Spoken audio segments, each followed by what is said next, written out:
Good afternoon, everyone. Bon après-midi, tout le monde. My name is Katrina Campos-Sarconi-Stubbs, and I'll be your moderator today. Je serai votre modératrice aujourd'hui. Thank you for joining us for this media availability on the O Train Line 2 and 4 operations. Merci de vous joindre à nous pour ce point de presse sur les opérations des lignes 2 et 4 de l'O Train. Our media availability is available in French or English. If you would like audio interpretation, click on the interpretation icon at the bottom menu, then select your language of choice. You can ask your questions in either language, and this meeting is being recorded. Ce point de presse est disponible en français ou en anglais. Si vous souhaitez bénéficier d'une interprétation audio, cliquez sur l'icône de globe d'interprétation dans le menu du bas, puis sélectionnez la langue de votre choix. Vous pouvez poser vos questions dans la langue de votre choix et cette réunion est enregistrée. Today we have our opening remarks from Renee Amilcar, General Manager of Transit Services, and Troy Charter, Director of Transit Service Delivery and Rail Operations. Le point de presse d'aujourd'hui comprendra des remarques préliminaires de Renee Amilcar, Directrice Générale Service de Transport en Commun, et Troy Charter, Directeur Service de Transport en Commun et Opérations Ferroviaires. As a reminder, today will be our final media availability. Pour rappel, aujourd'hui, c'est notre dernier point de presse. I'll pass things over to Renee now. Je vais maintenant passer la parole à Renee. Merci beaucoup, Katrina. Bon Thank you, Katrina. Hello, everyone. Thank you for joining us today for an update on our third day of O Train Lines 2 and 4 operations. Throughout the week, service has continued to operate as planned. We launched service this morning at 6 a.m. with no delays to customers during the morning commute. We continue to monitor the system and are prepared to respond should we encounter any issues. Before I hand things over to Troy, I would like to thank all of you for joining us this week and for helping raise awareness of our new rail system. As Katrina just said, today will be our final media availability as we shift our focus from launching the system to maintaining daily operations. Daily email updates will continue to be sent this week. This Friday, we will provide a fulsome update on the first week of service, including an update on ridership. As we progress through our phased opening, we will continue to keep you informed and share updates across all our communications channels. Merci beaucoup pour votre attention. Et Troy, maintenant, va vous donner un petit Thank you very much. Now, Troy will give you an oversight of what happened yesterday and today in the morning. Troy, over to you. Merci, Renee. Thank you, Renee. Once again, service on lines 2 and 4 resumed as scheduled at 6 a.m. this morning, provide full rail service with our 7 trains on the main line and 2 trains on the airport spur, line 4. Operations continue to run smoothly with no significant issues to report. We are very much encouraged by the positive performance over the last few days. We are cautious, but we are optimistic, and we remain focused on delivering a reliable service for our customers. Both Transit Next and our Transit Operations Control Center are continuing to monitor system performance closely and are supported by our respective teams who are out on the line observing operations as well. At this time, some of the high-level observations on performance and customer trends include ridership throughout the week has remained light to moderate across the entire system.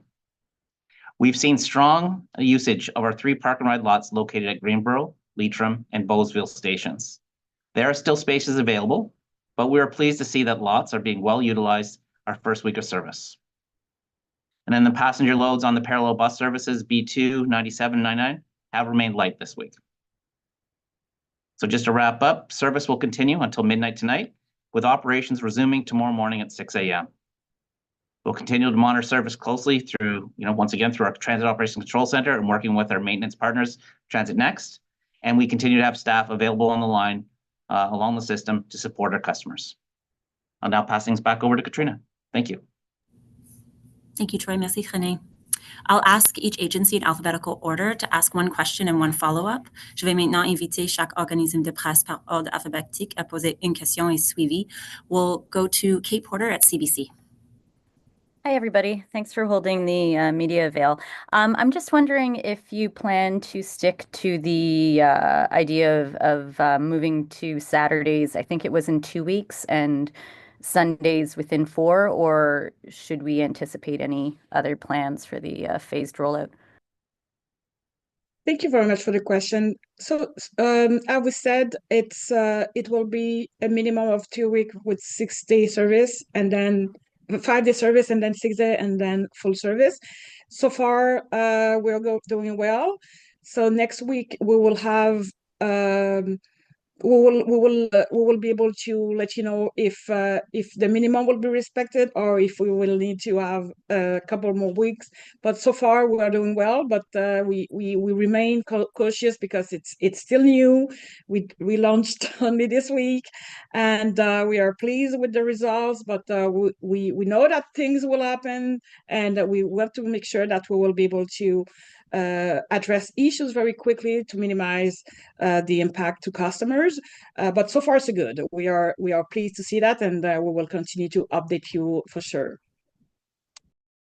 And the second thing that I think I only somewhat realized once it was running this week was that it starts at 6, and the first train out is sometimes 6:10 or so. What's the thinking behind that? Or do you see that ever becoming earlier, just given I think line 1 goes as of 5. So is there any thought to starting the further reaches, earlier? Chai, would you like to answer that one, please? Sure. Thank you very much for the question. Yeah, no, we're operating our launch schedule now, and it's I think at Bayview it's just past 6 o'clock, and at Bowesville station, or sorry, at Limebank station is just a little bit later than that. We have opportunities to increase the service by expanding the hours, but right now, we're focused on the service, the launch, and meeting the current service levels and the times. But that's something that we can consider and we can look at in the future. Right now, though, the hours of operation during the week are 6 to 12, and that's what we're focused on. But there are opportunities, and that's contemplated in the project agreement as well. Okay, thank you. Great. Thank you, Kate. We'll go to Ted Raymond at CTV. Hi there, can you hear me okay? Yes, I can. Excellent. My question is for Madame Amilcar. You just sent a memo out briefly before this media avail saying that OC Transpo and Transit Next are reviewing all aspects of operations to capture lessons learned and continue to make adjustments where possible to improve customers' experience. Can you tell me what lessons you've learned so far and what adjustments you've made so far? Thank you for the question. So far, frankly, we haven't seen anything that we're not expected to see. We know that we have spoken a lot about the track, that the switches that we want to have on the radar. So we continuously make sure that technicians are ready to go, and if we have an issue that we have to address, if we have to do a reset, so the technician is right there at the right moment to be able to do the reset, those kind of small things. And I would say it's a generic message because we will continue to monitor that, but so far nothing that was not expected. And again, I'm pleased because we had hundreds of drills, and we practice a lot. But as I said on Monday, this is the real test now, and we are very pleased with the results so far, and we will continue to monitor and to work collaboratively with TNX.